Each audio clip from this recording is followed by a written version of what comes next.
শবে বরাতে মূলত কি কি আমল আছে? শবে বরাতে কি কি আমল আছে ভাই?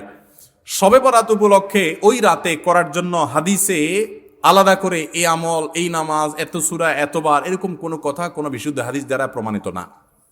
কিন্তু আমরা অনেকে মনে করি শবে বরাতের নামাজ এত রাকাত, প্রথম রাকাতে অমুক সূরা এতবার, দ্বিতীয় রাকাতে তমুক সূরা অতবার, এরকম একটা গদবাদা সিস্টেম আমরা অনেকে বানায় নিছি না? এগুলোর কথা কোনো হাদিস দ্বারা কিন্তু প্রমাণিত না। হাদিসের নামে, ইসলামের নাম মন গড়া কিছু করলে সেটা কিন্তু জায়েজ হবে না। তাহলে আমি কি করতে পারি? মধ্য শাবানের রাত, যেটাকে আমরা শবে বরাত বলি, এই রাতে আল্লাহ তাআলা বান্দাদেরকে সাধারণ ক্ষমা ঘোষণা করেন। এই রাতের একেবারে কোনো মর্যাদা নাই, ব্যাপারটা সেরকম না। মর্যাদা হলো যে আল্লাহ তাআলা বান্দাদেরকে সাধারণ ক্ষমা ঘোষণা করেন। তবে যার ভিতরে অন্যের প্রতি হিংসা আছে, শত্রুতা আছে, তাকে আল্লাহ মাফ করেন না। আর যে শিরকে লিপ্ত, আল্লাহ তাকে মাফ করেন না।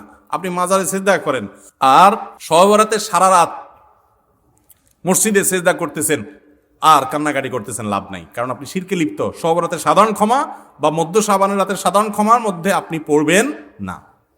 এই জন্য শবে বরাতে আল্লাহ তাআলা সাধারণ ক্ষমা যদি আপনি পেতে চান, তাহলে আপনার কি করতে হবে? আপনার নিজেকে শিরক থেকে মুক্ত করতে হবে। শত্রুতা বিদ্বেষ কারোর প্রতি রাখা যাবে না, সবাইকে মাফ করে দিতে হবে। আল্লাহ আমাদেরকে তৌফিক দান করুন।